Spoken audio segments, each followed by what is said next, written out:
my first time, and I'm beyond fear. I'm more into, please don't let them kill me and eat me. I've got 2.5 minutes of good material here, and I figure with the laughter that should make it 5 or 6. So we'll see how we go there. So you can probably tell already that I'm a complete nerd.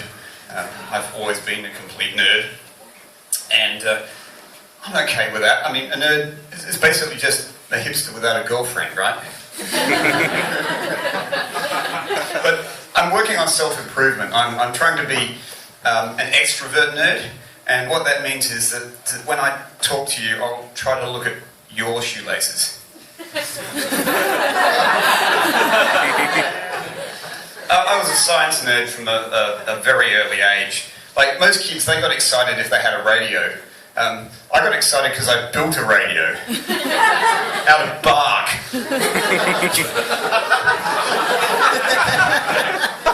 Most kids, I had my 5th birthday party, and most kids were handing around lollies and gift bags and whatever. I handed out radioactive isotopes. I guess that's why no one came to my 6th birthday party. So I had a pretty lonely year, but at the end of the year, I made a whole new set of friends. In fact, I cloned them myself. Hey Mike, that one's Mike. Hey Mike, say hello to Mummy.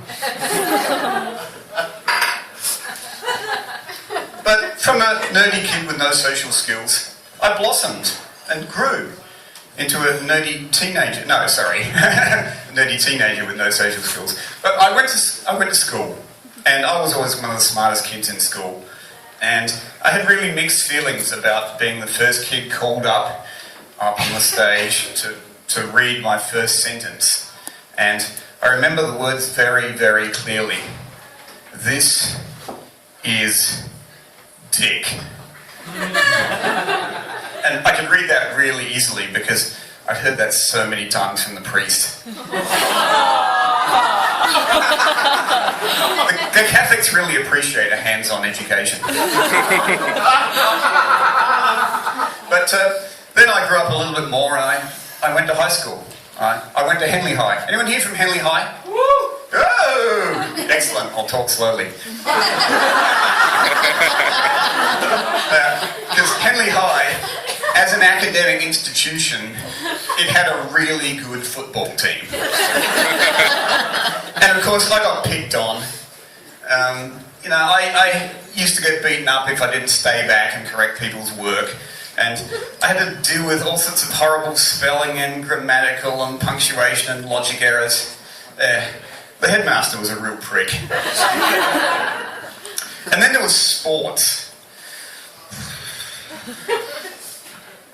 I was always the last kid picked for any school sports team, until they found I could cook up really good anabolic steroids.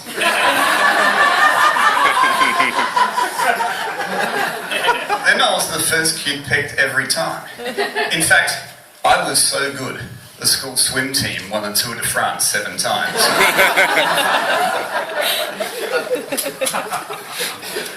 But then I grew up into an adult with no social skills, but a really good Star Trek collection.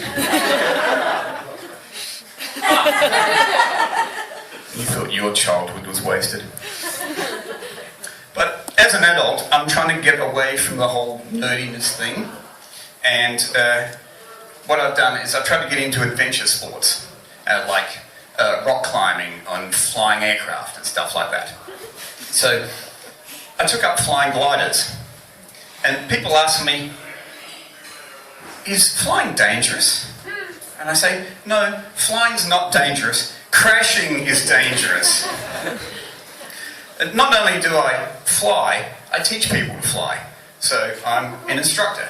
And what that is basically hours of sheer boredom interspersed by moments of sheer terror. And like, what's it like in a plane with a student pilot? Well, you've got to imagine you're strapped in and you can't get out. You're hurtling towards the ground. You've got no power, and the guy steering has no idea what he's doing. It's exactly like being in a relationship.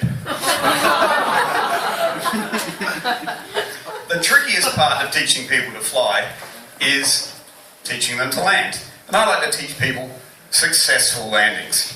Now, how do I define a successful landing? Well, a successful landing is one in which, after we've ground to a complete halt, after we've ground to a complete halt, my pants are still the same colour as they were before. Because a landing is a beautiful thing. A perfect landing is a beautiful thing. And to a pilot, the three best things in life are a good landing, a good orgasm, and a good bowel movement. And with a student landing, you can get all three at the same time. Thank you for not killing me and eating me. And radioactive isotopes can be had at the door on the way out. Thanks very much.